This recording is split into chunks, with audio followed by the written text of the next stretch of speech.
እግዚአብሔር ታላላቅ ነገስታትን የመታ ይደሎ እያልክን ታላቅነቱ መኖሪያ ዓለማችን ራሱን ያላዳነ አንተን ማዳን አይችልም። ብቻዋን የፈጠረችን ኖ መጽሐፉ የሚለው ብቻውን የፈጠረ እግዚአብሔር የሰበረው እግዚአብሔር ብቻ ነው የሚጠግን። ሰማይ ያስጠነቀቀን ተወግረህ ትሞታል። እንደ ፈላስፋ የሚያደርጋችሁ ግልገል ፈላስፎች እረፉ። ሰው ሆነው ሰውነታቸውን የዘነጉ ሁሉ ነበሩ። ከድህነት አረንቋ እንኳን በቅጡ ሳትወጡ ወደ ሰማይ ግን ቀልዳቁ። ብዙ ተባዙ ምድርም ሙሏት ነው ያለ። እኛ ምድርም ሞልተን አይደለም የምንታኮሰው። ራስ ወዳድነት እኔ ብቻ ይድላኝ። ምስጋና ከቤትህ ከተመታ ያለኸው በገነት አይደለም።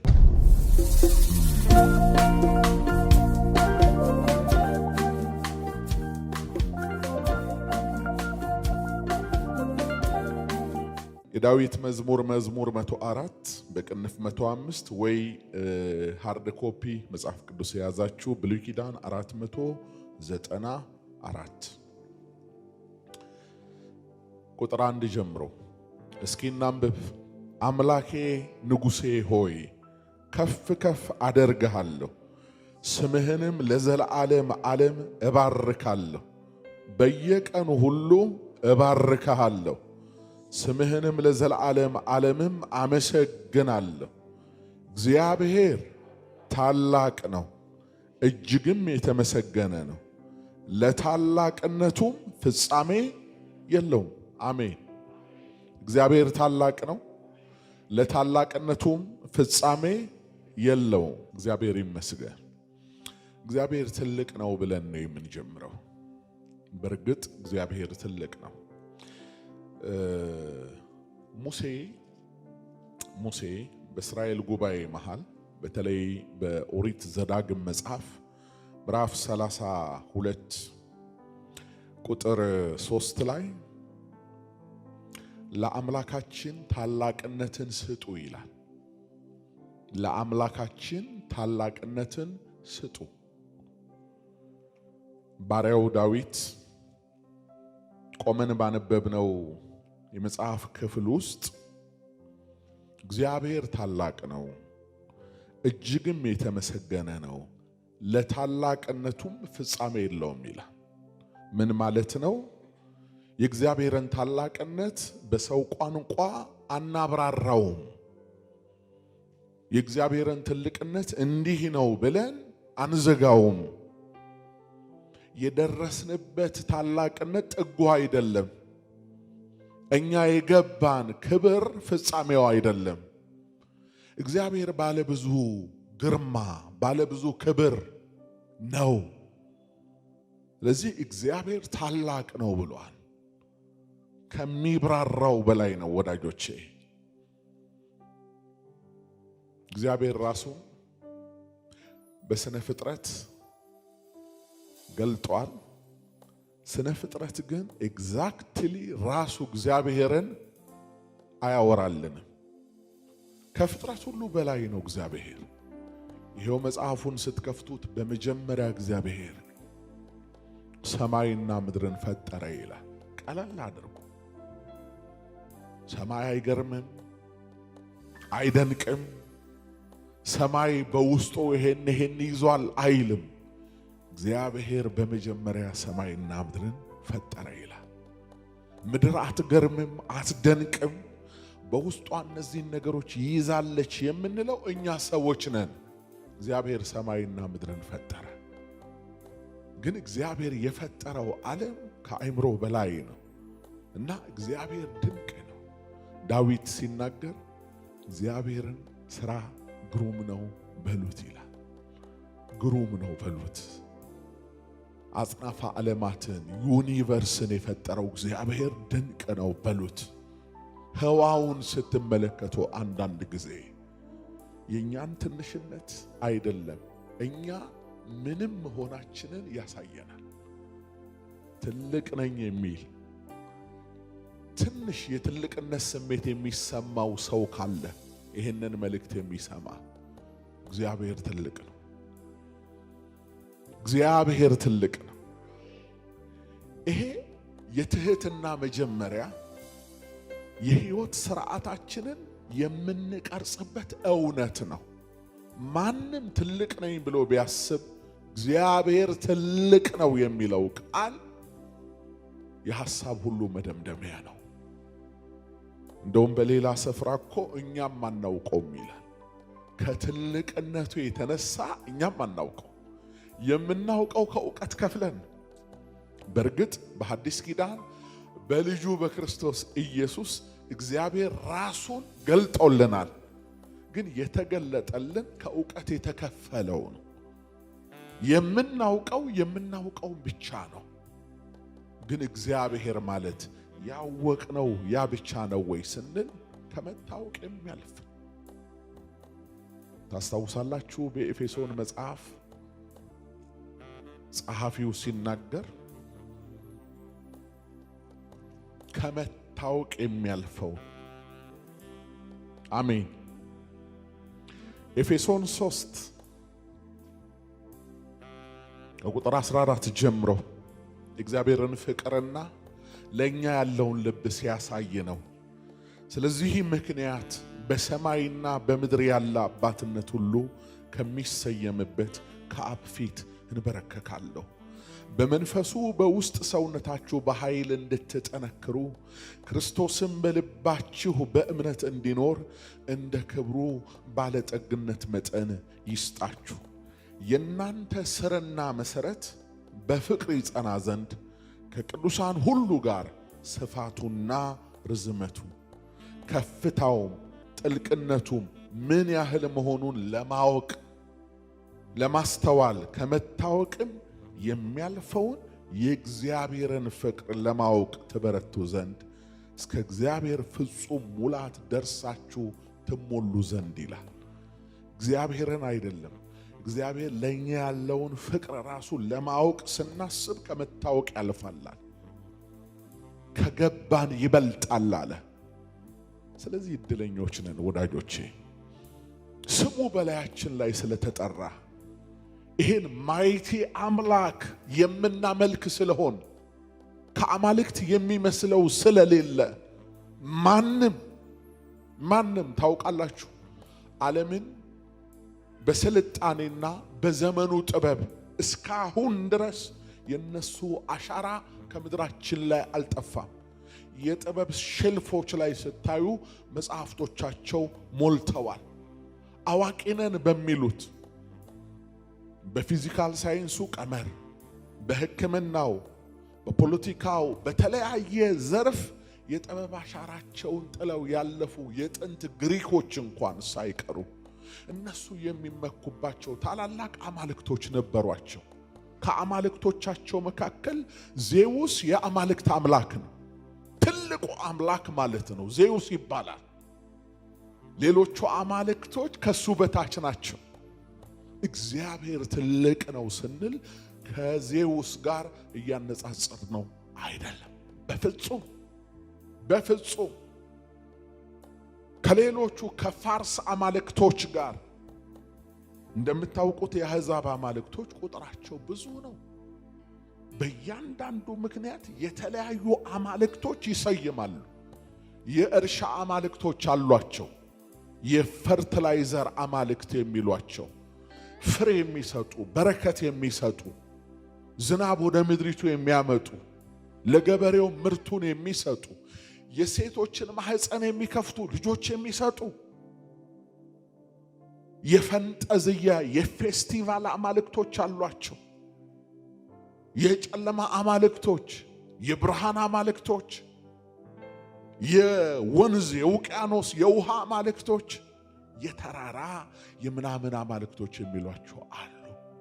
እነዚህ ነው ዳዊት የአሕዛብ አማልክት የሰው እጅ ሥራ የብርና የወርቅ ውጤቶች ናቸው። የሰው እጅ ሥራ ማለት አይምሮ የፈጠራቸው ናቸው እንጂ የሉም። ሰው ከመፈጠሩ በፊት እነዚህ አማልክቶች የሉም። ሰው ከተፈጠረ በኋላ ውድቀት፣ ፍርሃት፣ የት ልጠጋ የሚል የሰው ስቃይ አማልክት ይፈጥራል። እነዚህ አማልክቶች እኮ ለእንዲህ አይነት ችግር መፍትሄ ይሰጣሉ። ስለዚህ ወደ እነሱ ብትሄዱ ለነሱ ዕጣን ብታቀርቡ፣ ሌሎች ሽቶች ብታቀርቡ፣ ስጦታ ብታቀርቡ እንደ ጭንቅ አማላጆች ሰምተሃል? ዛሬ በዚህ ተራራ ላይ በዚህ ከተማ በዚህ ሸለቆ ያለው አምላክ አሁን በእኛ ዘመን ደግሞ ትንሽ ጊዜውም ስለማይፈቅድ ዕውቀት በራሱ ይህንን ነገር ስለማይፈቅደው አምላክ አይደለም በግልጽ የሚባሉት ከአምላክ ትንሽ ዝቅ ይሉና የሚሰጣቸው ክብር ግን ልክ እንደ አምላክ እንደ መካከለኛ እንደ አማላጅ እንደ አስታራቂዎች እነሱ ጋር ሄዶ ሰው ከተለማመነ የሆነ ነገር እንደሚያደርጉ ነው። መጽሐፍ እንደዚህ አለ። ዓይን አላቸው አለ። ዓይንም የፈጠረላቸው እግዚአብሔር አይደለም ሰው ነው ስሎ ነው። ጆሮ አላቸው አለ። አይሰሙም። አፍ አላቸው አይመል ቆንጆ አፍ አላቸው። የሚናገሩ ነው የሚመስሉት። አይናገሩም። ኧረ እባክህ ብትሉት አይናገርም። ክብር ለእግዚአብሔር ይሁን። የሚናገር አምላክ እግዚአብሔር ብቻ ነው። ቃል ያለው አምላክ እግዚአብሔር ብቻ ነው። ቃል የሚሰጥ አምላክ እግዚአብሔር ብቻ ነው። ሌሎቹ አማልክት ቡዳዎች ናቸው። ስለዚህ የሚያመልኳቸው ሁሉ እንደነሱ ዲዳ ይሁኑ አለ። ምንድነው? የሕይወት ሥርዓታቸው ትርጉም አልባ ይሁን፣ ለጸሎታቸው መልስ አይገኝ። እንዲህ ካለው ስቃይ የገላገለን አምላክ ስሙ ይባረክ። እሱን ለማግኘት ተራራ ከመውጣት ቁልቁለት ከመውረድ ጋራ ሸንተረሩን ከመዞር ባለንበት ያለ ስንጠራው የሚሰማ ሰምቶ የሚመልስ የኛ አምላክ ታላቅ። ዛሬ ለምድር የምንናገረው የአምላካችንን ታላቅነት የአምላካችንን ታላቅነት ነው ምናውጀው። እግዚአብሔር ትልቅ ነው እያለን ከኛ የመንደር ንግግር ከሃይማኖት ቤቶች ሁሉ ክርክር በላይ ነው። እግዚአብሔር ራሱን አያብራራም፣ ስለ ራሱ አያወራም። የፍጥረት ዓለም የሕይወት ሥርዓት ይናገርለታል። ተራራው የእግዚአብሔርን ክብር ያወራል። ሸለቆ የእግዚአብሔርን ክብር ያወራል። ሰማያት ክብሩን ይናገራሉ። ምድር ክብሩን ታወራለች። ስለ ሌሎች አማልክቶች ስለተባሉት ግን ማንም አያወራም።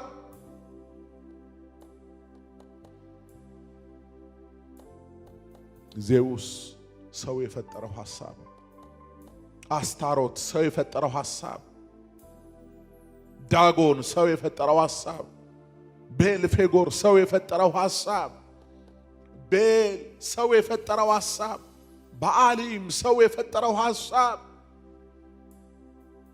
እነዚህ ሁሉ አማልክት አይደሉም። አንድ አምላክ እግዚአብሔር አለ። ገዢ እግዚአብሔር ነው። ፈጣሪ እግዚአብሔር ነው። ስለዚህ ይህንን አምላክ እናተልቀዋል። እሱ ትልቅ ነው እንላል። እሱ ይበልጣል እንላል። በሁሉ ነገር ተሞክሮ ያለፈ ነው። በሚያመልኩት ተሞክሮ ያለፈ ነው። ራሱም እንድንሞክረው ፈቃድ ሰጥቶናል። ፈትኑኝ። እስራኤልን እንደዛ አለ፣ ፈትኑኝ እስኪ የሰማይን ደጆች ባልከፍት አለ፣ ዝናብን በጊዜው ባልሰጥ አለ። ዝናብ የሚያዘንበው የተፈጥሮ የሕይወት ሥርዓት አይደለም። አንዳንድ ሰው እንደዛ ብሎ ያስባል። ሰማይና ምድር ተፈጥረው ሰው በምድር ላይ እስኪገለጥ ድረስ ዝናብ እንደማይዘንብ ታውቃላችሁ። አንዳንድ ሰው የሚመስለው በትነት ኢቫፖሬት አድርጎ ማለት ነው። ምድር ተና ጨሳ ተና ሄዶ ወደ ሰማይ ከዛ ደመና ሰርቶ ከዛ በኋላ ደግሞ እንደገና ሚዘንም ይሄ ዓለም ከተፈጠረ ጀምሮ ያለ የሕይወት ስርዓት የሚመስለው ሰው አለ። መጽሐፍ ቅዱስ ግን እንደዚህ ይላል። ኦሪት ዘፍጥረት ምዕራፍ 2 ቁጥር 4 እግዚአብሔር አምላክ ሰማይንና ምድርን ባደረገ ቀን በተፈጠሩ ጊዜ የሰማይና የምድር ልህደት ይህ ነው። የሜዳ ቁጥቋጦ ሁሉ በምድር ላይ ገና አልነበረም፣ የሜዳውን ቡቃያ ሁሉ ገና አልበቀለም ነበር። እግዚአብሔር አምላክ በምድር ላይ አላዘነበም ነበርና። አይታሃል፣ የሚያዘንበው እግዚአብሔር ነው። ለሰዎች ዝናብን የሚልክ ወቅት አይደለም፣ ክረምት የምንለው ወቅት አይደለም። ወቅትን የፍጥረትን ስርዓት የሚቆጣጠር እግዚአብሔር ነው። አላዘነበም ነበርና ምድርንም የሚሰራባት ሰው አልነበረም። ነገር ግን ጉም ከምድር ተወጣ ነበር፣ የምድርንም ፊት ሁሉ ታጠጣ ነበር አለ። ሰው እስኪመጣ ድረስ ዝናብ አልዘነበም። ስለዚህ ዝናብ ለማን ነው ማለት ነው? ለሰው ነው ማለት ነው። ዝናብ ለኔ ነው በል እስኪ። በቃ አንተ እስክትመጣ ካልዘነበ አንተን እየጠበቀ ነው ሰማይ ማለት ነው። ከዛ ለምድርስ ይሄ ለቁጥቋጦ ለሐመልማሉ ጉም ይበቃል። ጉም ይወጣና ትንሽ ጤዛውን ምናምን ያረሰዋል። በቃ እሷን ጠጥተው ይለመልማሉ ማለት ነው። ሰው ሲመጣ ለቀቀው እግዚአብሔር። ልክ የመንፈስ ቅዱስም ዝናብ እንደዛ ነው። አንተን ይጠብቃል፣ አማኝን ይጠብቃል፣ በክርስቶስ ኢየሱስ ደም የተዋጁትን ይጠብቃል። እስከዛ ለቀሪው ዓለም ሴንስ ኦርጋን ራሱ በተፈጥሮ የምታገኘው እንደ ጉም ያለ ትንንሽ ጤዛ፣ ትንንሽ እርጥበት በቂ ነው። ያን ያህል ፍጥረታዊው ዓለም ከፍ ያለ ነገር ላይፈልግ ይችላል። ራሱ በፍጥረቱ በዓለሙ እግዚአብሔር ያኖረዋል።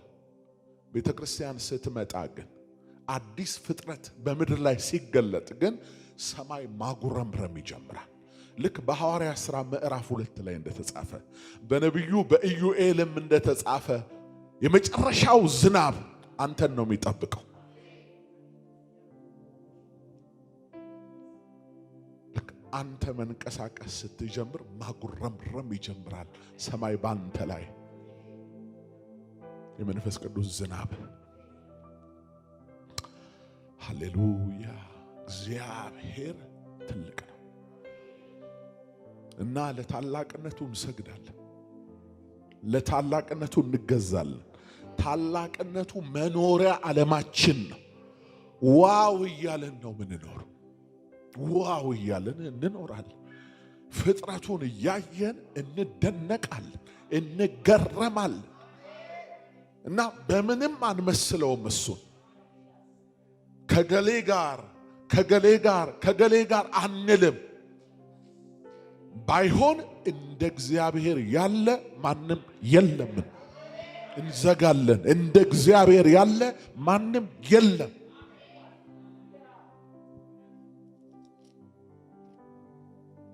ክብር ይሆንለት። በቃ ልናወድሰው ነው ዛሬ፣ ልንሰባበክ ሳይሆን ልናወድሰው። ታላቅነት ለሚገባው ለእርሱ ታላቅነት ልንሰጥ ለእግዚአብሔር። እግዚአብሔር ታላቅ ነው ልንል። ኦሪት ዘዳግም መጽሐፍ ላይ የሁል ጊዜ ጥቅስ ነው። በምን ያህል መጠን ገብቶን እንደሆነ ባላውቅም ግን ብዙ ጊዜ በክርስቲያኖች አካባቢ ይሄ ጥቅስ ሲነሳ ታያላችሁ። ሙሴ ለሁለተኛው ትውልድ ደግሞ የተናገረው ቃል ነው። ዘዳግም 33 ቁጥር 26 ላይ ይሹሩን ሆይ በሰማያት ላይ ለረድኤትህ በደመናትም ላይ በታላቅነት እንደሚሄድ እግዚአብሔር ከደመና በላይ ይሄዳል። እግዚአብሔር በወጀብና በአውሎ ንፋስ ውስጥ መንገድ አለው። እግዚአብሔር የእሳት ነበልባልን ያቋርጣል። እግዚአብሔር የባህርን ውሃና ውቅያኖሱን በአፍንጫው እስትንፋስ ይከምራቸዋል። እግዚአብሔር በነጎድጓድ ላይ በመብረቅ ላይ ይራመዳል። እግዚአብሔር ትልቅ ነው። ይሹሩን ሆይ በሰማያት ላይ ለረድኤት በደመናትም ላይ በታላቅነት እንደሚሄድ እንደ እግዚአብሔር ያለ ማንም የለም የለም። መኖሪያ የዘላለም አምላክ ነው። የዘላለም ክንዶች ካንተ በታች ናቸዋል። ወዳጆቼ የምትዋደዱ ጥንዶች እንኳን ብትሆኑ እርሷ በሱ ክንድ ላይ ተኝታ እኮ ምንም ያህል ወንድ ቢሆን ምንም ያህል ፈርጣማ ቢሆን ክንዱ ይዝላል እኮ። ማንም ሰውን ተንተርሶ አይቀጥልም። የማይዝሉ ክንዶች ያሉት አንድ አለ። የዘላለም ክንዶች ካንተ በታች ናቸው። እሱ ላይ ነው ተንጋለህ የምትኖረው። ለዘላለም ነው ደግሞ ለአንድ ሌሊት አይደለም፣ ለአንድ ወር አይደለም። የዘላለም ክንዶች ካንተ በታች ናቸው። ቢሻው አንተራርሶ ቢሻው ደግሞ ክንድ መክቶ ጋሻ ሆኖ እኔ ላንተ ጋሻ ነኝ እንዳለው አብርሃምን በቃ እኔ ያለው በፊቴ ተመላለስ። አንተ እግዚአብሔር አይደለም። አንድ ከፍ ያለ ሰው እኔ አለው በቃ ሲልህ እንዴት ነው ልብህ የሚሞቀው? እግዚአብሔር እኮ አብርሃምን እንደዚህ አለው፣ እኔ ላንተ ጋሻ ነኝ። ጋሻ ማለት ይሄ በሀገራችን እንደምናውቀው ትንሽ ይሄ መሶብ የምናረጋው አይደለም። በእነሱ ልማድ ነው። በጊዜው ነው የተናገረው። በጊዜው እነርሱ ጋሻ ብለው የሚያውቁት ከራስ እስከ እግር ድረስ የሚቆም ሙሉ አካል ይሸፍናል። በዛ ጋሻ ነው የነገራቸው። እግዚአብሔር ግን ጋሻ ነኝ ሲል ከፊትም ከኋላም ለሚመጣው ቀስት ነው። ከምድርም ከሰማይም ጋሻ ነኝ። ስለዚህ በፊቴ ተመላለስ። ሕያዋን ነን። አሁን ከሞት ወደ ሕይወት መተናል። በልጁ ነፃ የወጣን ነን። ስለዚህ የምንመላለሰው በፊቱ ኤልሻዳይ በሆነው አምላክ ፊት እንመላለሳለን። እግዚአብሔር ይመስገን። ሕያዋንን እንመላለሳለን ታላቅ በሆነው በአምላካችን ፊት። የዘላለም ክንዶች ከኛ በታች ናቸው። ጠላትህን ከፊትህ አውጥቶ አጥፋው ይልሃል አለ። ፈልገህ አድነ ያጣኸውን እየተሰወረ ሲቃወምህ የነበረውን ይዘዋለሁ አለ እና ፊትህ አወጣዋለሁ አለ። ከዛ እኔ አይደለሁም ማጠፋው፣ ላንተ ስልጣን ሰጥቻለሁ፣ ትደመስሰዋለህ። ዱቄት በንፋስ ፊት ብን ብሎ እንደሚጠፋ እንዲሁ በአፍህ እስትንፋስ ታጠፋዋለህ አለ። ይሄን እየተናገረ ያለው ማን ነው? ታላቁ እግዚአብሔር። እስራኤል ያህዌ ይለዋል። ኤል ሁሉን ቻይ ኃያል አምላክ ኤሎሂም ቢልም አማልክት አዶን ነውስ ጌታ ነው። ጀሆቫ ማንም የለ። ማንም እንደሱ ያለ ማንም የለ። የታመነ ነውስ።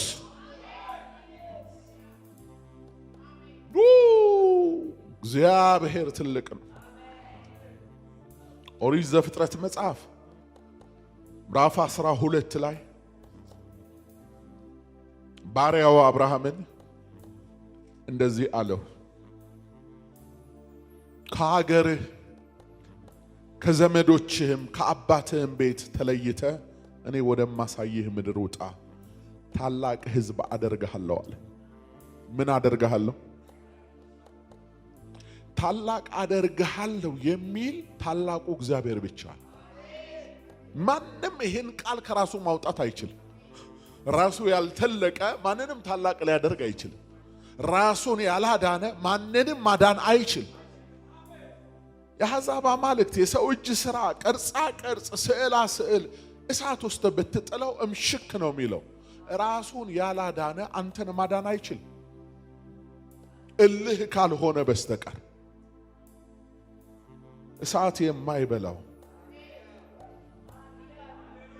ውሃ ወሰደው የማይባል ነበረ ድሮ ዛሬ የለም የማይባል ያለና የሚኖር እግዚአብሔር ብቻ ነው። እግዚአብሔር ብቻ ነው ያለ የሚኖር እና የጠራን ታላቅ ሊያደርገን ነው የጠራን። አብርሃምን ታላቅ አደርግሃለሁ፣ ባረከው፣ የምድር አሕዛብ አባት አደረገዋል።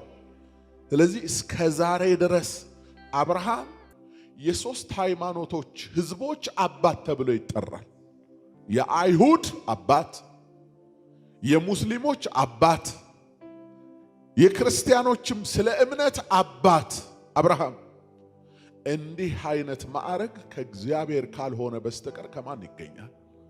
ለዛ እኮ ነው ይሄ የሚሰጠው ከእግዚአብሔር ስለሆነ ጳውሎስ ምን አለ? አባትነት ሁሉ ከሚሰየምበት አለ። የሚሰየመው እሱ ነው። ታላቅ አደርግሃለሁ ካለ ተሰይመሃል። የህዝብ አባት አደርግሃለሁ ካለ ተሰይመሃል። እና እግዚአብሔር ትልቅ አይደለም? እግዚአብሔር ትልቅ አይደለም? ትልቅ ነው። አንድ ህዝብ እንደ ህዝብ እግዚአብሔርን አተልቆት አልፏል። ትልቅ ብታደርገው ስለሚገባው ነው። በውሸት አይደለም እኮ ይገባዋል እያልክ ይደሎ እያልክ ብቻውን ነው የሚለው። ከሱ ጋር አብሮ የሰራ የለም። ሃይማኖት ይላል፣ ሃይማኖት ይላል። በተለያየ ምክንያት ፀሐይና ጨረቃን ብቻውን የፈጠረ ብቻዋን የፈጠረችን ኖ ኖ ኖ ኖ መጽሐፉ የሚለው ብቻውን የፈጠረ አምልኮ ለሱ ነው፣ ስግደት ለሱ ነው፣ ምስጋና ለሱ ነው። ስለዚህ አሁን የሆነ ነገር እያደረግን ነው እንጂ ዝም ብለን ቃል እየተነጋገርን አይደለም። መዝሙር 135 በቅንፍ 136 ይኸውላችሁ ፈርዖንና ሰራዊቱን በኤርትራ ባህር የጣለ ህዝቡን በምድረ በዳ የመራ ታላላቅ ነገስታትን የመታ ብርቶችንም ነገስታት የገደለ እንደሱ ነው። የአሞራውያን ንጉሥ የሆነ የባሳንን ንጉሥ አግን ምድራቸውን ርስት አድርጎ የሰጠ ለባሪያው ለእስራኤል ርስት እኛን በመዋረዳችን አስቦናልና ከጠላቶቻችንም እጅ አድኖናልና ለሥጋ ሁሉ ምግብን የሚሰጥ የሰማይን አምላክ አመስግኖት፣ የሰማይን አምላክ አመስግኖት፣ የሰማይን አምላክ አመስግኖት። ክብር ምስጋና አምልኮ ውዳሴ ሆነ።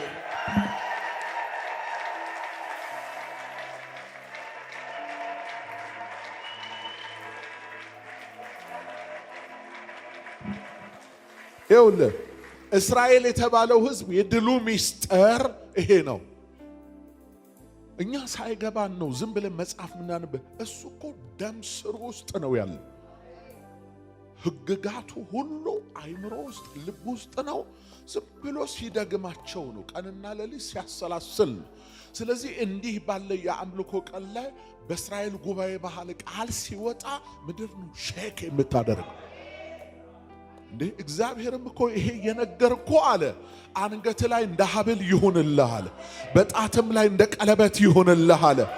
እንዴ እጅ ላይ እንደ ብራስሌት እንደ አልቦ ይሁንልህ አለ። ወገብህ ላይ መታጠቂያ ይሆናል። የቤትህ መቃል ላይ እንደ ቤት ቁጥር ለጥፈዋል። ስትገባም ስትወጣም አስታውሰዋል። ኃይሉ ነዋ። እና እስራኤል በጉባኤ መሃል ምህረቱ ለዘላለም ነውና ሲል እኮ ምድር ነው ሼክ የምታደርገው። ወገኖቼ የቃል ብርታት ወደ ቤተ ክርስቲያን ይመለሳል። የቃል ብርታት፣ የቃል አቅም። መጻተኞች እንግዶች እንኳን ወደ ጉባኤያችሁ በገቡበት ቀን ምንድነው የሚሉት? ይሄ ቋንቋችሁን ማይሰሙ እንኳን ገለጻችሁን አይተው የሆነ ነገር ማያሉ። ይሄ ተራ ንግግር አይደለም። ይሄ ቄጤማ መንፈስ፣ ዱቡልቡል መንፈስ፣ ጋግርታም ጋጋኖ መንፈስ በኢየሱስ ስም ተጠርጎ ይውጣ፣ ተጠርጎ ይውጣ።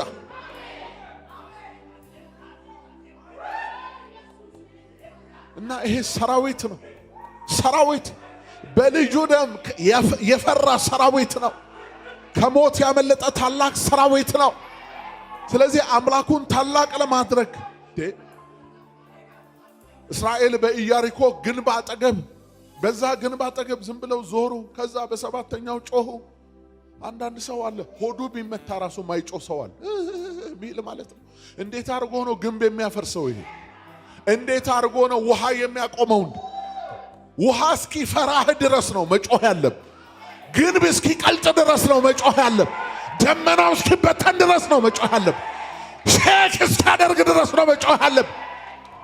ጩኸትህ በገባ ዕውቀት መጠን ነው። በገባ ዕውቀት መጠን ነው። በተረዳኸው መጠን ነው።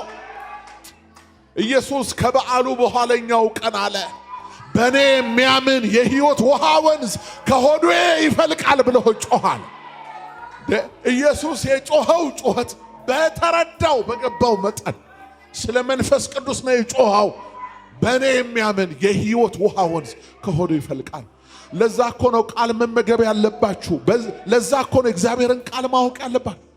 ቃሉን ስታውቀው ለአጥንትህ ጠገና ነው፣ ለልብህ ፈውስ ነው።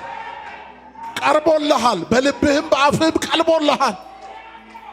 በጌታ በኢየሱስ ስም ከዚህ በኋላ በሚቀጥሉ ዘመናት የእግዚአብሔርን ቃል መመገብ ይሆንልሃል። የእግዚአብሔርን ቃል ማሰላሰል ይሆንልሃል። የእግዚአብሔርን ቃል ማወቅ መረዳት ይሆንልሃል። አንተ መሳሪያ ነህ።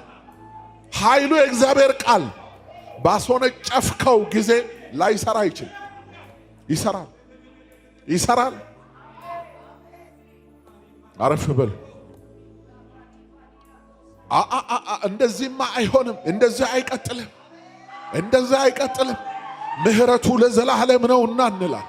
በእምነት ምህረቱ ለዘላለም ነውና፣ ምህረቱ ለዘላለም ነውና፣ ምህረቱ ለዘላለም ነውና። ምን እያልክ ነው? እኔን ምሮ ምህረቱ እኔ ላይ አያልቅም። ልጆቼን፣ የልጅ ልጆቼን፣ ዘሬን፣ ዘርማን ዘሬን፣ ትውልዴን ሁሉ ምህረቱ ያገኘዋል እያልክ እኮ ነው። ምህረቱ ለዘላለም ነውና የሚያልቅ አይደለም፣ የሚያበቃ አይደለም። ጨርሻለሁ አይልም። በሕይወት ዘመኔ ሁሉ አለ የእግዚአብሔር ምህረት ይከተለኛል። አንተን ጉስቁልና አይከተልህ። አንተን በሽታ አይከተልህ። አንተን ገፍላ አይከተልህ። ከተከተለ የሚከተለ እግዚአብሔር ምህረት፣ እግዚአብሔር ምህረት ነው የሚከተል። እችን ጉባኤ የሚከተላት እግዚአብሔር ምህረት፣ ህዝቡን የሚከተለው እግዚአብሔር ምህረት እና እግዚአብሔር ታላቅ ከኔ ጋራ እግዚአብሔርን ከፍ አርጉት ይላል ባሪያው። ከኔ ጋራ እግዚአብሔርን ከፍ አርጉት። እግዚአብሔር ከፍ ከፍ የሚልበት ጊዜ ነው። እግዚአብሔር ከፍ ከፍ የሚልበት ጊዜ ከፍ እናደርገዋል። ከልጆቻችን ጋር ከፍ ከፍ እናደርገው። ከቤተሰቦቻችን ጋር ከፍ ከፍ እናደርገው። በታላቅ ጉባኤ ውስጥ ከፍ ከፍ እናደርገዋል። በደረቅ ግንባር ላይ አይን የፈጠረውን ጌታ፣ ቆዳ ገጥሞ እንድንሰማ ድምፅ እንድንለይ ያደረገንን ጌታ፣ ከምድር አፈር ካበጀን በኋላ የምናስተውልበትን አይምሮ የሰጠንን ጌታ፣ በሰላም በጤና እንድንንቀሳቀስ ምድርን እንድንገዛ ያደረገንን ጌታ እንባርከዋል። እየባረክነው እንባረካል፣ እያመሰገንነው እንመሰገናል። ታላቅ እያደረግነው ወደ ታላቅነቱ ከፍ ከፍ እንላለን። እግዚአብሔር ትልቅ ነው። በመላእክት ዓለም እግዚአብሔር ትልቅ ትልቅ ነው። ትልቅ ነው። ትልቅ ነው እግዚአብሔር። ኢሳይያስ እንደዚህ አለ። ሃሌሉያ። ትንቢተ ኢሳይያስ መጽሐፍ ላይ እግዚአብሔር ትልቅ ነው። ትልቅ የተባሉት ሁሉ አረፍተ ዘመን ሲገታቸው፣ ብዙዎች ያረገዱላቸው፣ ምድር እንዲህ የተቀጠቀጠችላቸው ሁሉ በሞት ወደ መቃብር ሲሄዱ የማይሞተው እግዚአብሔር ኢሳይያስ 6 ንጉሥ ኦዚያን በሞተበት ዓመት እግዚአብሔርን በረጅምና ከፍ ባለ ዙፋን ላይ ተቀምጦ አየሁት ይላል። ለኢሳይያስ እንዲገባው ነው። ረጅም አለ፣ ከፍ ያለ ዙፋን አለ። የእግዚአብሔር ዙፋን ከፍ ያለ ከፍጥረተ ዓለም የሕይወት ሥርዓት ጀምሮ ከመጀመሪያው ጀምሮ እግዚአብሔር ዙፋን ከፍ ያለ ከፍ ያለ። በማንም ልብ ውስጥ እግዚአብሔር ሊያንስ አይገባም። ከፍ ያለ ነው ዙፋን። አየሁት አለ። ተቀምጦ አየሁት። የልብሱም ዘርፍ መቅደሱን ሞልቶት ነበራል። ለኢሳይያስ ታየው። ሃሌሉያ! ይታየን ይሄ ጌታ እግዚአብሔርን በክብሩ ለማየት የምትቸገር አንዲት ነፍስ ካለች በዚህ ሌሊት ይታያት። እግዚአብሔር ከምንለው በላይ ትልቅ ነው። ፍጥረት የእግዚአብሔርን ታላቅነት በልኩ ቢረዳው የምድር የንግግር አጀንዳ ርዕስ ይሄ ብቻ ይሆናል። ማንም ስለሌላ ነገር አያወራ። ስለሌላ ነገር ፍጥረት የሚያወራው ስለሌላ ነገር ምድር የተያዘችው እኮ የታላቅነቱን መጠን ማየት ስላልቻለች ነው። አይኗ ተጋርዶ ጨልሞባት ነው እንጂ ከሱ ውጪ ሌላ ነገር ማውራት አይቻልም። ለኢሳይያስ ትልቅ የነበረው ኦዚያን የተባለው ንጉስ ነበር። ኦዚያን ንጉስ ነው፣ ካህን አይደለም፣ ንጉስ ነው። ነገር ግን ካህንም መሆን ፈለገና በጊዜው ያልተፈቀደለትን ያለ ሙያው ጽና ይዞ ገብቶ የእግዚአብሔርን መቅደስ ካላጠንኩ አለ። ተው አንተ ንጉስ እንጂ ካህን አይደለህም ብሎ መከልከል የነበረበት በጊዜው የነበረው ሰው ኢሳይያስ ነው።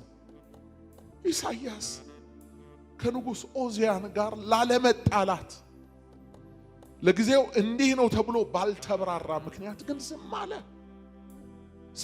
ፈርቶት ነው ዝም ያለው። የማይፈራው እግዚአብሔር ግን በንጉሱ በኦዚያን ላይ ለምጽ አወጣበት። ለምጽ ከወጣብህ ንጉስም ሆንክ ካህን ተወግረህ ትሞታለህ። ከከተማ ውጭ አውጥተው ንጉሱን አስቀመጡት ለምጹ እስኪድን ድረስ። ቢጸለይለት ቢታጠን አልድን አለ። ይሄን ለምጽ ያወጣበት እግዚአብሔር ነው። እግዚአብሔር የሰበረውን እግዚአብሔር ብቻ ነው የሚጠግነው። ለዛ ነው እሱ ሰብሮናልና እሱ ይጠግነናል የተባለው። አንዳንድ ጊዜ እግዚአብሔር የሰበረውን እንጠግናለን ብለን ምንፍጨረጨር ሰዎች አለን። አይሆንም። አንተ ከእግዚአብሔር ጋር እንድትስማማ እንጂ እግዚአብሔር ካንተ ጋር እንዲስማማ የሰማይ ፈቃድ አይደለም። ኦዚያን በለምጽ በሽታ ታሞ ሞተ። ንጉስ ኦዚያን በሞተበት ዓመት የሚገርማችሁ ኦዚያን ብቻ አይደለም በለምጽ የተመታው፣ አይቶ ሰምቶ ዝም ያለውም ነብይ። አንዳንድ ጊዜ እያየን አንዳንድ ጊዜ እየሰማን እኔ ምን አገባኝ የምንል ሰዎች፣ የሚመለከተን ሰዎች ሰማይ ያስጠነቀቀን። እናንተ የፈራችኋቸው እናንተ የምታረግዱላቸው ሰዎች ይሞታሉ። ወይ ዛሬ ማታ ወይ ዛሬ ሳምንት ይሄዳል፣ ይሸኛል። የማይሞታል ዘመኑ የማያልፋል።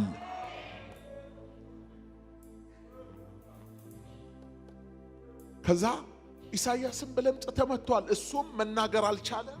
በቃ እንደ ተራ ሰው ራሱን ተከናንቦ ከለምጹ እስኪነጻ ይጠብቃል። በዓመቱ እግዚአብሔር ታየው። ሲታየው በግርማ ነው የታየው። ወዳጆቼ እኔና እናንተ ዛሬ እግዚአብሔርን እናተልቀዋለን።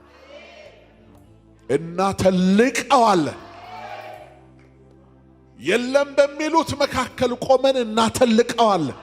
አለ እንላለን። ያያል፣ ይሰማል እንላለን። ይፈርዳል እንላለን። ዙፋኑ አይናወጥም፣ እሱም አይለወጥም። ዘላለማዊ አምላክ ነው እግዚአብሔር። ይሄን እንናገራለን። የለም እያለች ግራ በምትጋባው ዓለም በዘመናት መካከል እግዚአብሔር አለ እንላለን። እንደ ፈላስፋ የሚያደርጋችሁ ግልገል ፈላስፎች አንድ መጽሐፍ እንኳን በቅጥቡ አንብባችሁ ሳትጨርሱ እንደነ ሶቅራጥስ የሚያደርጋችሁ እረፉ። እግዚአብሔር ኃያል ነው። እግዚአብሔር ታላቅ ነው። እረፉ።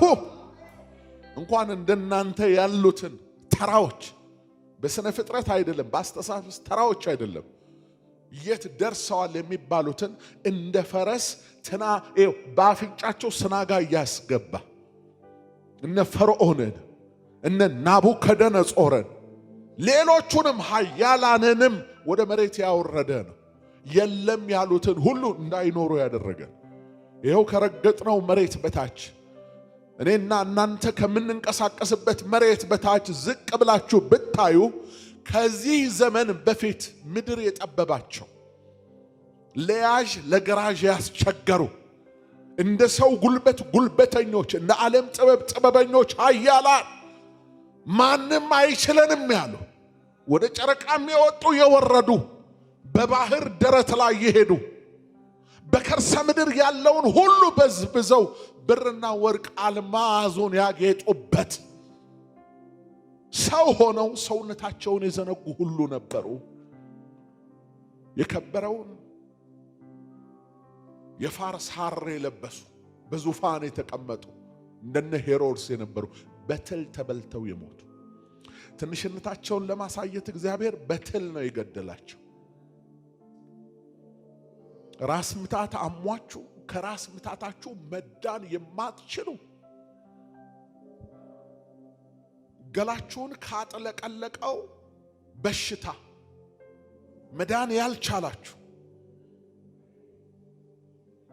ከድህነት አረንቋ እንኳን በቅጡ ሳትወጡ እግዚአብሔር የለም ለማለት የሚዳዳችሁ የምድራችን ሰነፎች አልኳችሁ እኮ በቅጡ አንድ መጽሐፍ እንኳን ሳያነቡ እግዚአብሔር የለም የለም የሚሉ ሰዎች ብቅ ብቅ ማለት ጀምረዋል። በተኛችሁበት እንዳትቀሩ። መንጋ ደግሞ ሰነፍ አለ እነዚህን እየተከተለ ሆ የሚል የሚያጨበጭብ ኖ እግዚአብሔር አለ። ያለነው ስላለ ነው። የምትኖረው ስለሚያኖርህ ነው አለ እግዚአብሔር። ለነገሩ ለነዚህ ሰነፎች አለ የለም ብለን መልስ ለመስጠት አይደለም እያስጠነቀቅናቸው ነው። ምናልባት የንስሐ ዕድል ከሰጣችሁ ብዬ የንስሐ ዕድል በእኛ ደግሞ አያምኑ ባበሻ በእኛ በቅጡ በልተን ያልጠገብን ሰዎች ከሁለት ጃኬት ውጭ ሌላ ነገር የሌለን ሰዎች እንዴት ወደ ሰማይ ሄደን ይህን ታላቅ አምላክ የለም ለማለት ዳዳን? እግዚአብሔር እኮ ቄሱ አይደለም። ምናልባት ደካማ ቄስ ጎረቤት አይተ እግዚአብሔርን በሱ ልትለካው ካሰብ እግዚአብሔር እኮ ፓስተሩ አይደለም። ምናልባት ደካማ ፓስተር አይተ እግዚአብሔርን በሱ ልትለካው ካሰብ እግዚአብሔር እኮ የሆኑ ሰዎች ስብስብ አይደለም። ያን ማህበረሰብም አይተ ምናልባት እግዚአብሔር እሱ ነው ብለህ ካሰብ እግዚአብሔር ልዩ ነው። እግዚአብሔር ቅዱስ ነው። እና ለኢሳይያስ ታየው፣ ከፍ ብሎ ታየው። ግርማ ያስፈራል። ለምንድን ነው ለኢሳይያስ የታየው? አንተ የፈራኸው ንጉሥ ሞቷል፣ እኔ ግን አለው እያለው ገና እኖራለሁ አለው። ግርማው የሚያስፈራ ነው ወገኖቼ። እና ታላቅነቱ ይክበባችሁ። በዚህ ሌሊት ግርማው ይውደቅባችሁ። ቤታችሁን እስክትፈሩት ድረስ የተንበረከካችሁበትን የጸሎት ስፍራ እስክትፈሩት ድረስ በጣም ስለራቀ ይመስለኛል ትውልዱ።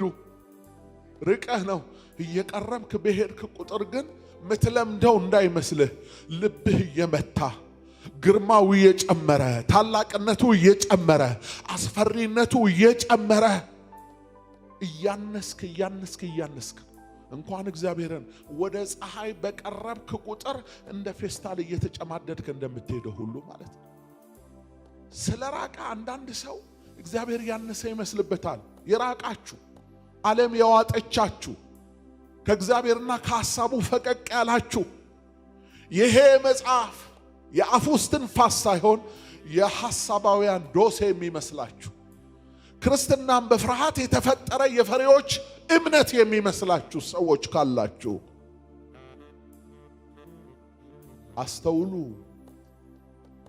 አስተውሉ።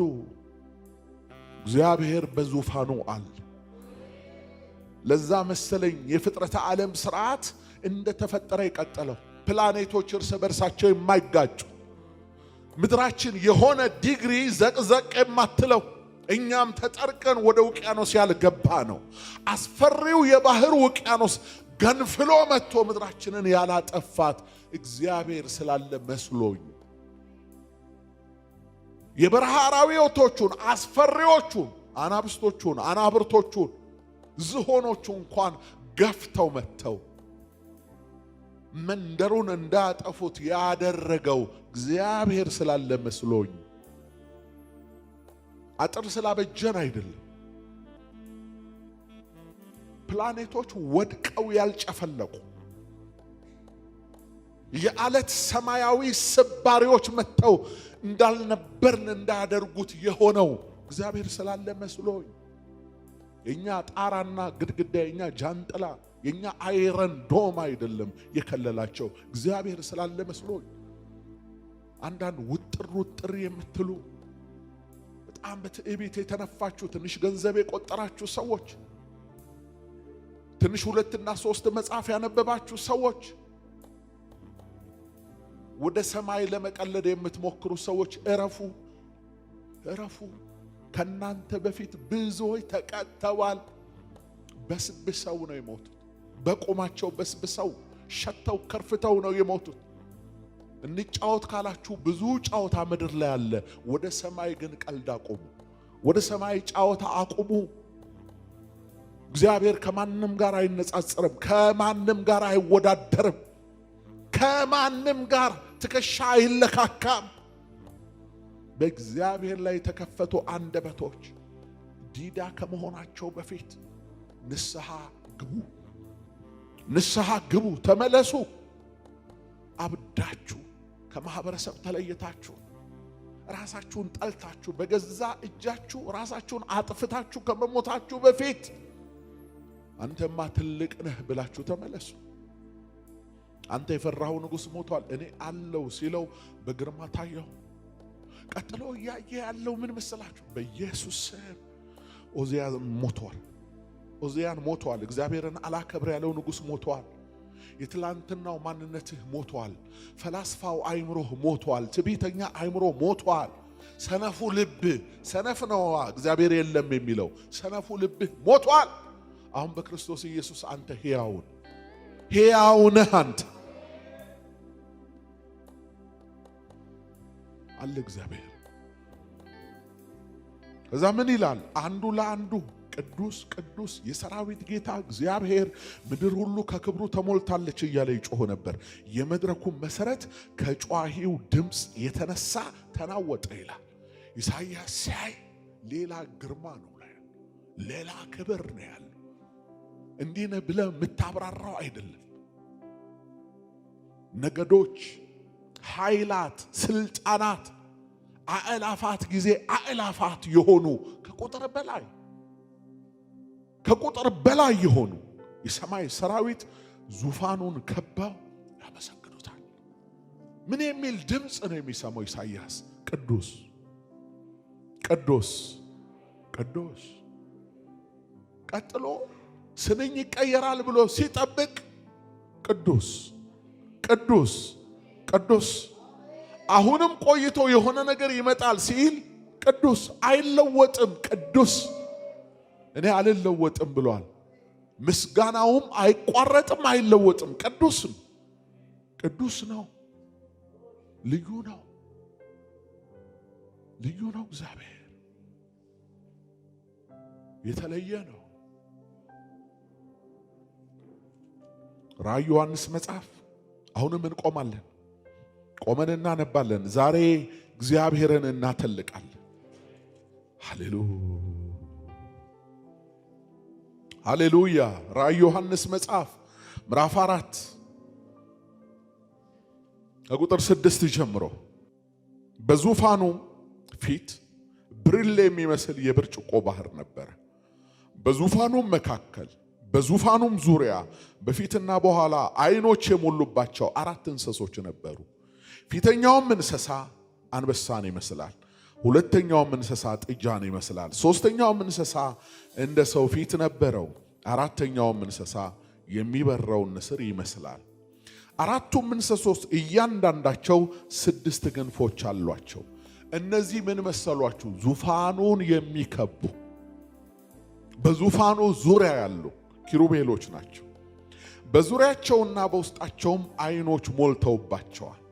ቅዱስ ቅዱስ ቅዱስ የነበረውና ያለው የሚመጣው ሁሉንም የሚገዛ ጌታ አምላክ እያሉ ቀንና ሌሊት ያመሰግኑታል አለ። አያርፉ። ቀንና ሌሊት አያርፉም። እንዴት አይደክማቸውም? የሚደክማቸው እነሱ ምስጋና ሲያቆሙ። አንዳንድ ሰው የሚደክመው ምስጋና ሲጀምር ተመልከት። ምስጋና ደከመ ማለት እሱን ማተለቅ ደከመ ማለት በሕይወት መኖርህ ጥያቄ ውስጥ ነው። ምክንያቱም መጽሐፍ የሚለው በሲኦል ማን ያመሰግንሃል? በሲኦል ምስጋና የለም። ምስጋና ከቤትህ ከተመታ፣ ከሕይወትህ ከተመታ፣ ከመንገድህ ከተመታ ያለኸው በገነት አይደለም፣ በሲኦል ነው። በሲኦል ማን ያመሰግንሃል ነው ያለው። እነዚህ ያሉት በሕይወት ነው። ስለዚህ ቀንና ሌሊት አያርፉ። መተንፈስ ካቋረጥን ስለምንሞት እንተነፈሳለን። ስለዚህ መተንፈስ አይደክመንም። እኛ የሕይወት ስርዓታችን ስለሆነ ለመላእክትም ምስጋና ሕይወታቸው ቀንና ሌሊት አያርፉ። ስለዚህ ቅዱስ ይላሉ፣ ቅዱስ ይላሉ፣ ቅዱስ ይላሉ። ተፈጥሯቸው ነው። የሰራቸውም ለዚህ ስለሆነ ቅዱስ ይላሉ፣ ያመሰግናሉ። ሃሌሉያ። እታች ወርደን እናንብብ።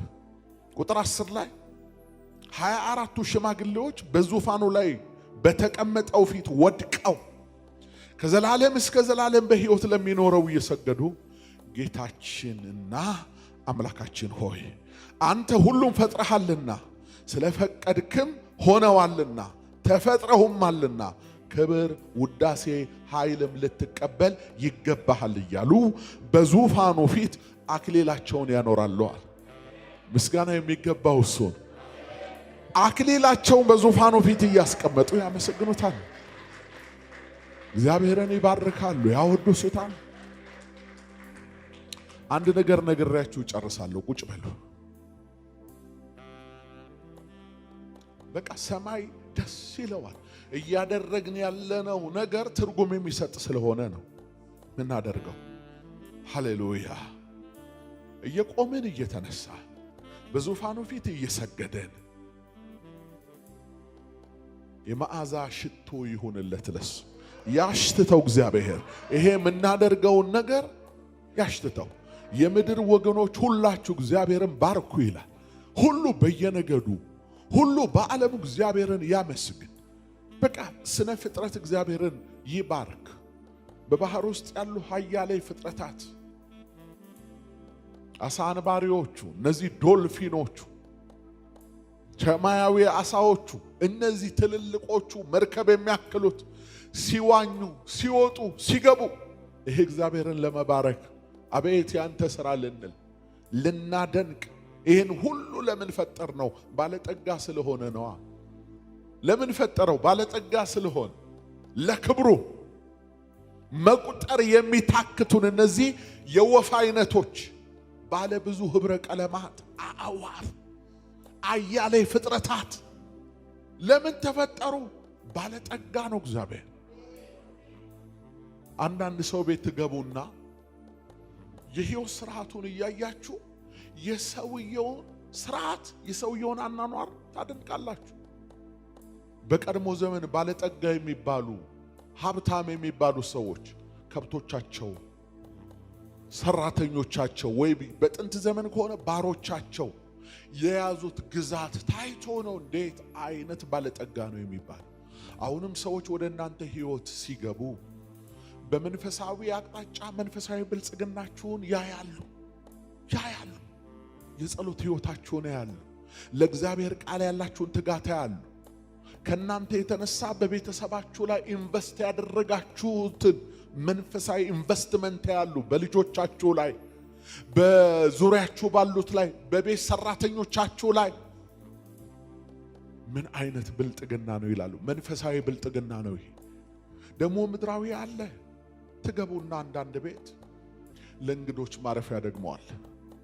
እነሱ ይኖራሉ፣ ልጆቻቸው ቤተሰባቸው ይኖራሉ። የእንግዶች ማረፊያ ተብሎ ደግሞ የተዘጋጀ አለ። ወደ እንግዶቹ ማረፊያ ስትገቡ ደግሞ እናንተ የምትጠቀሙባቸው ቁሳቁሶች አሉ።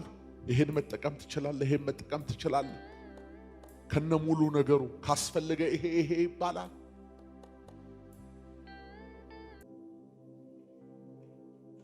የብልጥግናው መጠን ነው። አንዳንዱስ ይተያያል። አንድ ኮሪደር ላይ ነው ያለው። ዘመድ መምጣት አይችልም።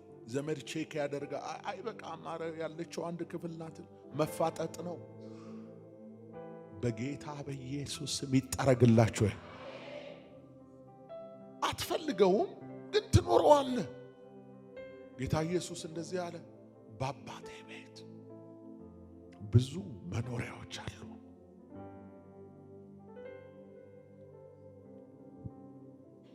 እግዚአብሔር ትልቅ ነው ስላችሁ ነው። አሁን እኮ ምድር ሞልታ አይደለም የምንታኮሰው። እሱ ብዙ ተባዙ ምድር ሙሏት ነው ያለው። እኛ ምድር ሞልተን አይደለም የምንታኮሰው። በቃ የሰልፊሽነት ራስ ወዳድነት፣ እኔ ብቻ ይድላኝ ሰው አለኝ በምድር ላይ ጥላቻ፣ ጠላት የሚያስገባብን ሐሳብ ነው። ምድር በብልጥግና ነው ያለችው። እግዚአብሔር ትልቅ ነው። በመጨረሻ የማስተላልፍላችሁ መልእክት እግዚአብሔር ትልቅ ነው ስላችሁ እና ትልቀው ስላችሁ ከሁኔታው በላይ እናርገው።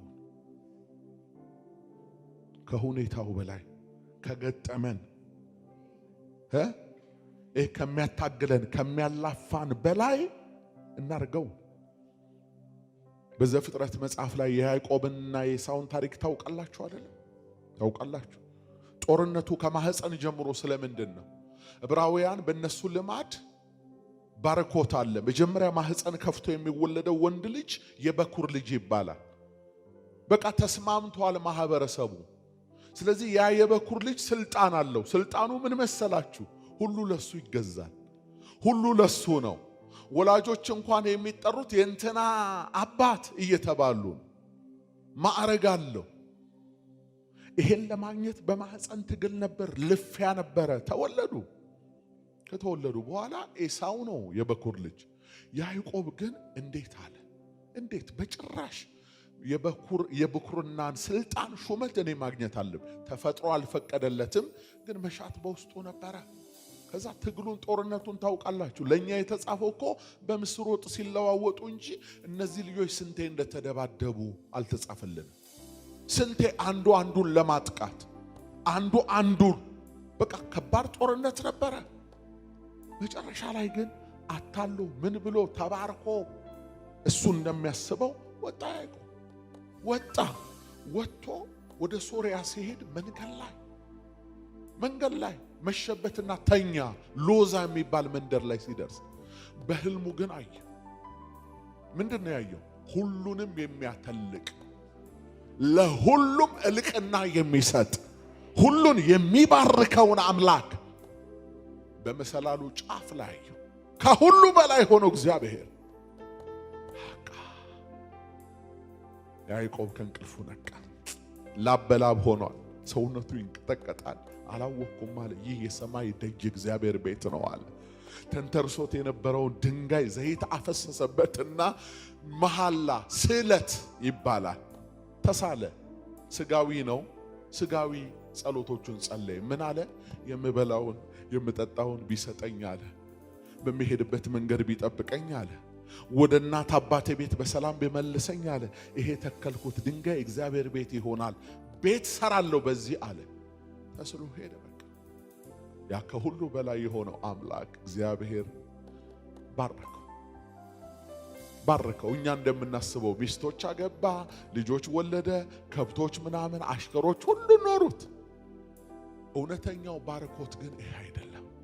ልብ ውስጥ ቀር የሚል ነገር አለ።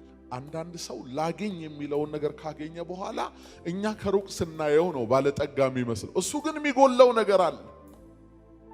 እሷ የምትጎለው ነገር የምትሞላው በሱ ብቻ ነው። ምድር ላይ ያለው ነገር ከየትም ልታመጣው ትችላል። ከየትም ማታመጣውን ነገር በእጁ የያዘ አምላክ በቃ እነዚህን ሁሉ ይዞ አላርፍ ሲል እነዚህን ሁሉ አሻገረ። አሻገረና ብቻውን ያቦቅ ወንዝ ዳር ተንበርክኮ ሲጸልይ አደረ። መጣና ያቺ የጎደለችውን ነገር ሞላለት፣ ባረከው፣ ስሙን ቀየረለት። ከዚህ በኋላ ሰውየው እያነከሰ ነው፣ እያነከሰ ያመሰግናል።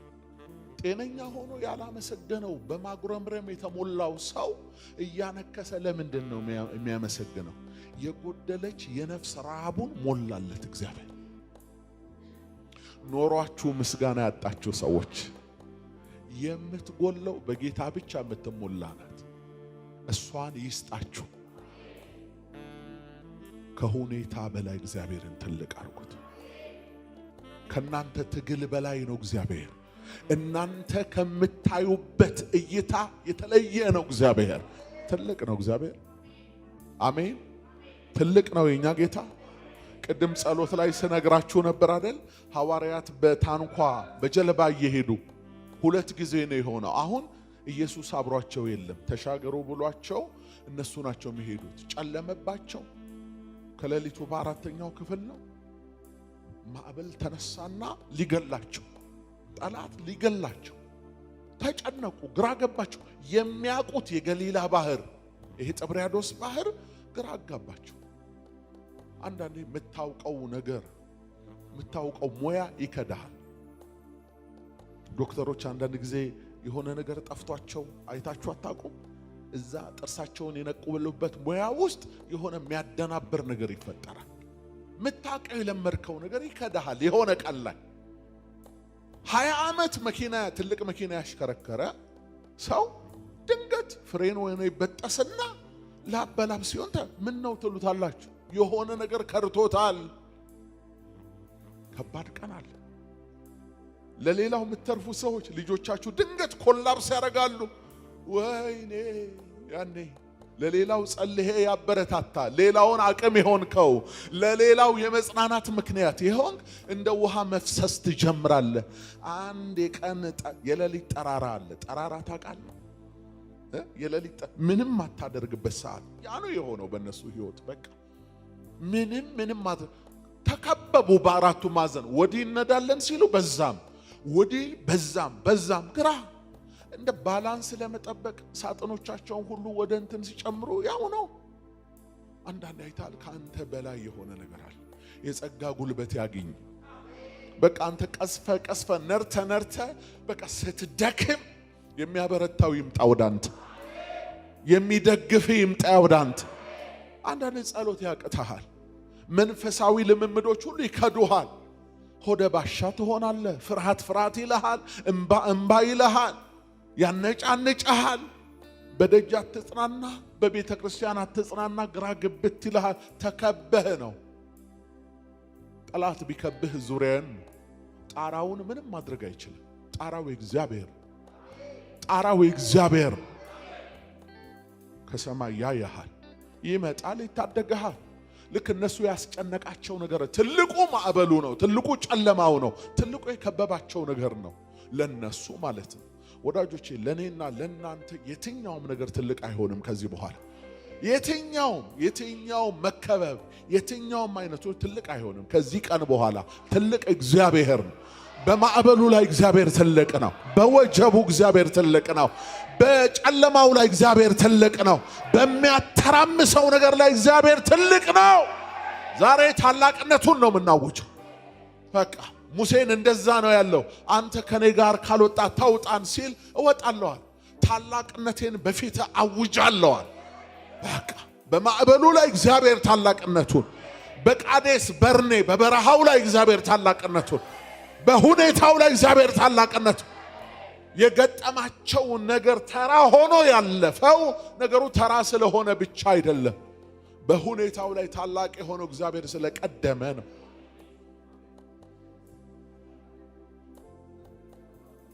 ለቃንዲ ልብሽን ቀስፍ ባደረገው ነገር ላይ ዛሬ እግዚአብሔር ታላቅ ሆኖ ይወጣል። አወጣጡ ከጥንት ታላቅነቱ ከጥንት የሆነው እግዚአብሔር ዛሬ ይወጣል በነገሩ ላይ። አንዳንዴ ከጸሎት በላይ የሆነ ነገር አለ በሰው ህይወት ውስጥ። ከመንፈሳዊ ልምምድ በላይ የሆነ ነገር አለ በሰው ህይወት ውስጥ። ጸልዬ ቶሎ መልስ ያላገኘህለት መንፈሳዊ ነገሮችን ሁሉ አድርገ ግራ ያጋባ ነገር አለ። በቃ ዛሬ እግዚአብሔር ታላቅ ሆኖ ይወጣ። በቃ እነሱ ሲጨነቁ አንድ ከፊታቸው እነሱ ያስጨነቃቸውን ባህር እየረገጠ በባህሩ ላይ በኩራት የሚራመድ አለ። ምን አለ መጽሐፍ ትንቢተ ናሆም ላይ? እግዚአብሔር በወጀብና በአውሎ ነፋስ ውስጥ ምን አለው? መንገድ አለው አለ። ወጀቡን አውሎ ነፋሱን ሁሉ አልፎ ወደ እነሱ ሲመጣ በሌሊት አዩት። እየቀረበ መጣ። ማዕበሉ ጸጥ አላለም፣ ወጀቡ አልቆመም፣ ግን ቃል ላከ። ሃሌሉያ! ኢየሱስ እንኳን ደርሻለሁ እጃችሁን ይዤ አድናችኋለሁ አላለ። ቃሉን ላከ፣ ፈወሳቸው። የላከው ቃል ምንድነው? አይዟችሁ አትፍሩ እኔ ነኝ። እኔ ነኝ የሚለው ቃል ብቻ እንደ መልህቅ ልባቸውን አጸናው። አይዟችሁ አትፍሩ እኔ ነኝ። እየቀረበ ሲመጣ ጌታ ነው። ማዕበሉ ጸጥ አላለም፣ እንዳለ ነው። አሁን ጫወታ ተቀየረ፣ ቋንቋ ተቀየረ። ጌታ ሆይ አንተ ከሆንክ እዘዘን፣ እኛም ውሃ ላይ መሄድ እንፈልጋለን አሉ እንደ ጴጥሮስ ያሉት ሰዎች። ልንገርህ የእግዚአብሔር ታላቅነት ሁኔታው ሳይቀየር ነገሩ ሳይለወጥ አንተ በነገሩ ላይ ተለውጠ ራስህን ታገኘዋል። ያስጨነቀ ያስለቀሰ ነገር አንዳንድ ያልገጠማችሁ መፍትሄ ፈልጋችሁ ዘመድ ጋር ጓደኛ ጋር ሰው ጋር ሁሉ ደውላችሁ ነገሩን አማክራችሁ ከሰው መፍትሄ ሳታገኙ እናንተ ተጽናንታችሁ እንባችሁ ታብሰው ደና ሆናችሁ ከዛ ሰዎቹ ተገርሞ ያን ነገር አገኘሽው እንደ ይላል። የቱን? አይ ባለፈው ደውለሻል። አይ አላገኝ እንዴ። ታዲያ ይሄ ሳኬት ነው እንዴ? ታላቁ ወጣ። እባቦቹ እያሉ ድነን እንድንቀር ያደረገ ጌታ ማዕበሉ እያለ በብዙዎቻችን ህይወት ውስጥ ነገሩ ተለውጦ አይደለም፣ እኛ ተለውጠን። ንገሯቸው ለጎረቤቶቻችሁ፣ ንገሯቸው ለማያምኑት። ምን ሆነሽ ነው? ነገሩ ተለውጦ አይደለም፣ እኛ ተለውጠን በሁኔታው ላይ በተፈጥሮ ላይ። እግዚአብሔር ታላቅ። ክብር፣ ምስጋና፣ አምልኮ፣ ውዳሴ ለሱ።